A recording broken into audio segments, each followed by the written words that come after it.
Greetings, everyone. You're now tuned in to TVS Correspondent with me, Radzi Ahmad, and our correspondent all the way in the United States of America, Alfian Zaidi.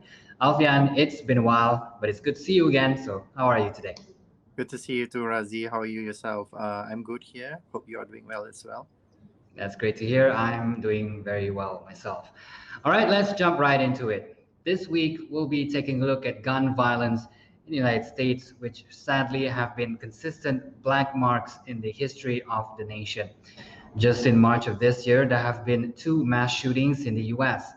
In less than a week, two gunmen separated by 2,200 kilometers have taken 18 lives. Alfian, would you like to tell us about what happened in these shootings? Well, the Boulder shooting in the state of Colorado was actually the seventh mass killing in the U.S. This year and came less than a week after the Atlanta slayings that left 8 people dead at three wellness establishments. The shooting at a supermarket in the city of Boulder killed 10 people on Monday, including a police officer who was the first to respond to the scene. The suspect used a semi-automatic Ruger AR-556 pistol in the shooting that he legally purchased from a gun store in Arvada days before the attack.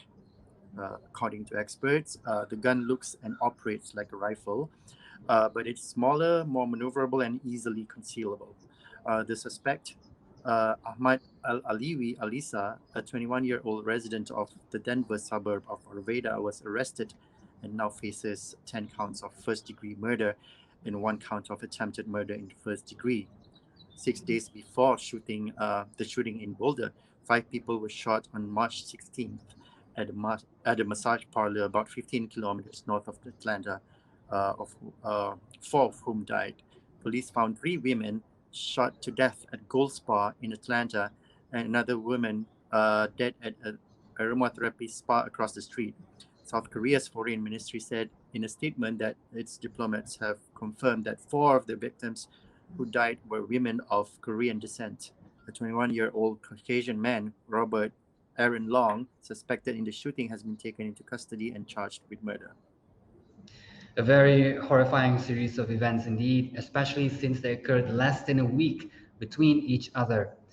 Alfian, what can you tell me about the motives behind these attacks?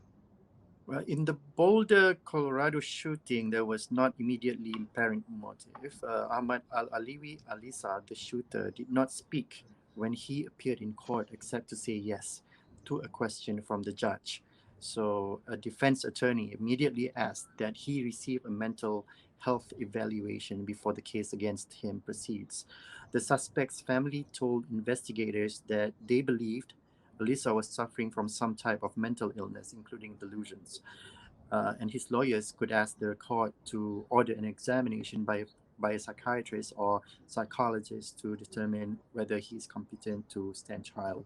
On the other hand, many suspected the Atlanta spa shooting to be racially motivated, as it comes on the heels of a recent wave of attacks against Asian Americans since the coronavirus entered the United States.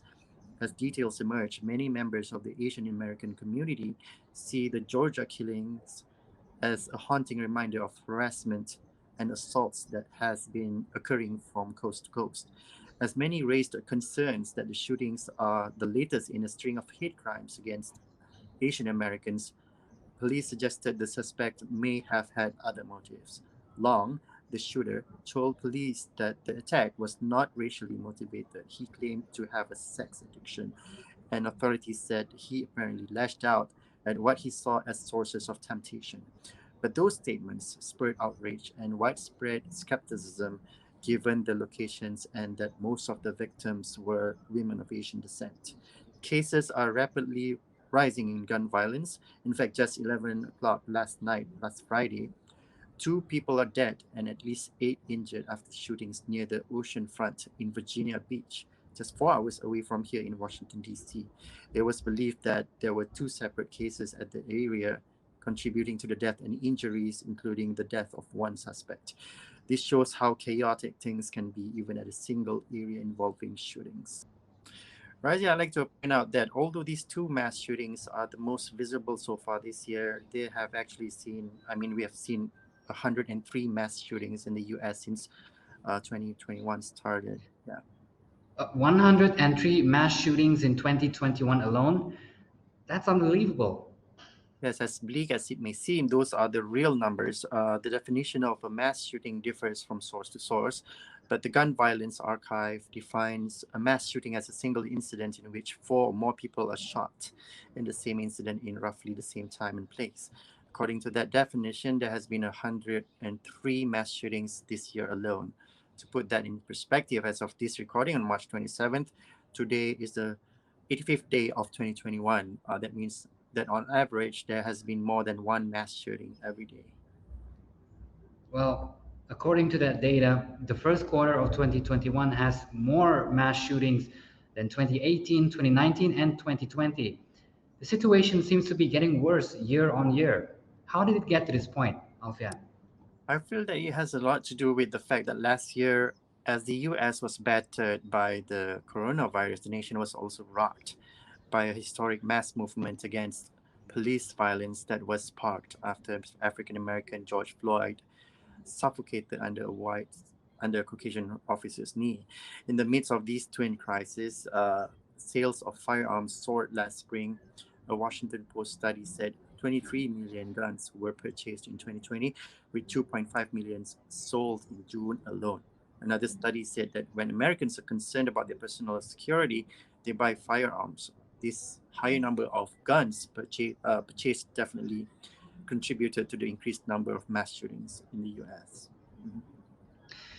Well, that opens up a whole nother can of worms on the topic of gun violence in the US, specifically relating to gun control legislation and the debate surrounding it. That will be in a discussion up next, but before that, a short commercial break before we return to TVS Correspondent. Don't go anywhere.